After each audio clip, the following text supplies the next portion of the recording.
ఆ నమ్మిన స్నేహితులే నిలువున ముంచి ఒంటరివాణ్ణి చేసి విడిచిపెట్టి వెళ్ళిపోయారు.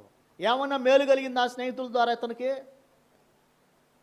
ఆయనతో సహవాసం చేసిన ఎడల నీకు సమాధానం కలుగుతుందని బైబిల్ వాక్యం చెబుతుంది. అలాగని నీకు మేలు కలుగుతుందని వాక్యం చెబుతుంది. కానీ ఈ తప్పిపోయిన కుమారుడు లోక సంబంధమైన మనుషులతో సహవాసం చేసి కీడు తెచ్చుకున్నాడు, నష్టాన్ని తెచ్చుకున్నాడు, బాధను కొని తెచ్చుకున్నాడు. తినడానికి తిండి లేదు. ఇదిగో కట్టుకున్న వస్త్రాలు, వేసుకొని పోయిన వస్త్రాలు సీకిపోయాయి. తల భయంకరంగా పెరిగిపోయింది. వేసుకుపోయిన చెప్పులు అరిగిపోయాయి. చెప్పులు కూడా లేదు. తినడానికి తిండి లేని పరిస్థితుల మధ్యలో ఎక్కడికి వెళ్ళాడంట ఆయన? పందులు మేపుతూ ఉన్నాడు ఒక ఆయన. ఆ పందులు తినడానికి పొట్టు వేస్తూ ఉంటే ఆ పందులు పొట్టు తినడానికి తొట్ల దగ్గరికి వెళ్ళి ఆ పందులను అటు